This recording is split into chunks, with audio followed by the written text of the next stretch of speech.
here today with Michael Blumenthal. Michael, how you doing? Good. I'm here today with my daughter Alana. Hi, Alana. Hi. How old are you? 10. 10 years old. Wow. And you did a session here at that conference that involved Alana and people like her, right? Yeah, so at this conference on Monday, I presented a session called Tools to Teach Kids to Code. And we covered a variety of programming languages and programming tools to help get kids interested in coding. There were a couple of ones which are web-based things like Scratch and the Frozen Hour of Code, or some world-building ones like Kodu and Project Spark, as well as we also touched on Lego Robotics, as different ways to get kids interested in coding, learn about event-driven programming, and just get into the fundamentals. Oh, wow. So those are all tools that you talked about, or are they languages, or what are they? I consider it a tool to teach a kid, but most of them are languages. Maybe development environments? And development environments. So, and it's mostly drag and drop. Okay. So, for example, in the Frozen Hour of Code, you learn to program Anna from Frozen to skate a snowflake pattern using coding blocks that you drag and drop onto a page. Ah, okay. So there's typically some puzzle to solve. Yes, yeah. And these lessons are, the Hour of Code lessons are particularly good for kids because you do it all in about an hour and break it down to very small lessons that can take like 5 minutes each. That's cool. Is it possible to learn to code before you learn to read? I don't think so, because coding still is very much a read and write exercise. Even though there's drag and drop involved. Right, but you still have to understand what you're dragging and what you're dropping. Okay. And it's very visual, and the blocks you're dragging usually have text on them saying what they do. So, I mean, my 5-year-old reads and writes, so the Hour of Code, the Frozen Hour of Code, I did that with him, and so he certainly understood what he was doing and enjoyed it. And so I think pre-literacy, it would be very difficult. Okay. And what's the challenge of teaching kids to code as opposed to compared to teaching grown-ups to code? Or is it similar? I know the tools some of it's about seeing what they're interested in and going with that. So if you're that's true of adults. So if you're interested in gaming, then maybe you want to start with a world building program that lets you build games. It's a game that lets you build other games.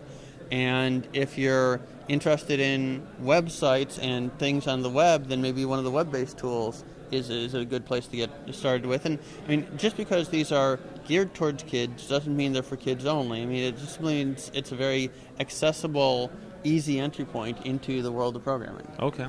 Are you're teaching your own kids to code, it sounds like? Yeah, this is the beginning of my journey to do that. Okay. So you haven't extended it out to like other kids in the neighborhood? No, not in the neighborhood, no. And I mean, speaking here was really the first extending it out to other kids. Oh, okay. So there was what do they call it? That kids, or what are they? What's the? Here the kids are called Geeklings. Geeklings, okay. You want to show here? Part of that conference. And they're given their own badges, which they can sweet. Decorate.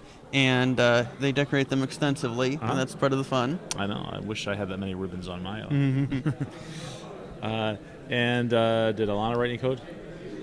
Well, we played with Sonic Pi, which is another interesting one. Oh. So if people are interested in music and creating music, there is a application that uses a programming language called Sonic Pi, which has actually very powerful capabilities in the hood, but you can start out very simply by telling it play a C note, play a D note. Okay. And you learn the basic commands, and then you can put notes together and make music, and you got synthesizing capabilities and playing a backbeat and audio clips and so forth. You can mix it all together, but using text commands to do so. Tell me about the transition from going from using these tools, these kind of drag and drop tools, into using a more professional tool, using Visual Studio or Eclipse or something like that. Yeah, so, I mean, is that a small jump, a huge jump? I think it's a significant jump. It's not just about the tool, though. It's about going from dabbling in it to really developing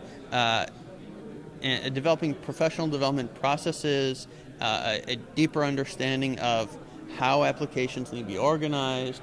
So there's things you can do to get something to work, and there's things that you do to make it maintainable and scalable, and those are very different. Yeah, things. those are grown-ups struggle with Yes, that. yes. It's more than the tooling, though, isn't it? Isn't there a mindset of teaching kids to code and getting them excited about it? Yeah, What else is involved? So, certainly getting them excited about that, and so there's different ways to do it. And again, that's really about if you're enthusiastic about it, they'll pick up on that. Also, if you can find kids that are maybe just a little bit older than them and are enthusiastic about it, they're more interested in what other kids are doing than what their parents are doing.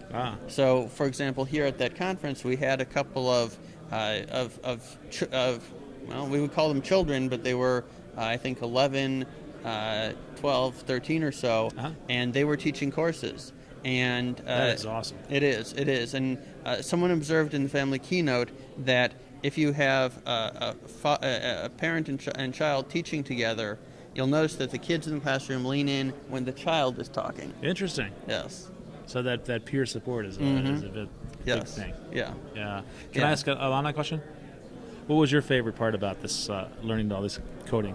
I think my favorite part was when you put it all together and you see what it makes. And what did you make? Music. Music? That was pretty cool. Was it a song that I would know? No. You made a song that you wrote yourself. Yes. All right. Very cool. Yeah. Anything else? Just again, that peer-to-peer support is really a key part of getting them enthusiastic about it. After my session, after my session on tools to teach kids to code, the next session was the Sonic Pi class, and a father and daughter came in, and next thing I turned around, and my daughter and his daughter were sitting next to each other looking at Minecraft together. Oh, nice. So you get them excited about the computer itself. Yeah. Yeah. So people want to get started teaching their own kids to code.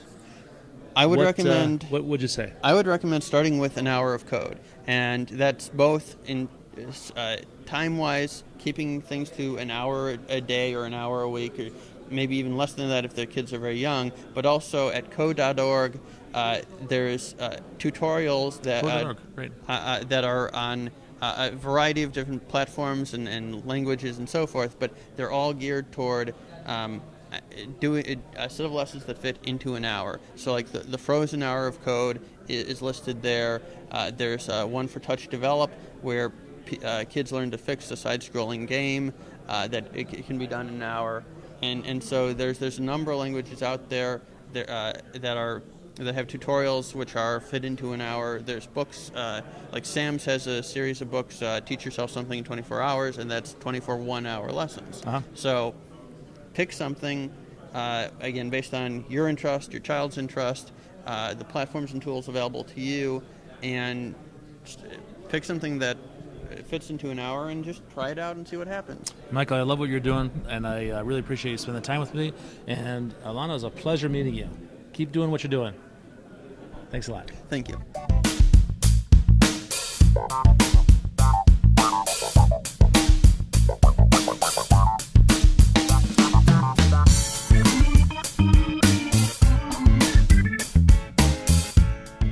What have you enjoyed most about this conference? Everything. Have you made new friends? Yes, one. And have you enjoyed learning about technology? Yes. So the things you liked most about this conference were technology and friends? Yes.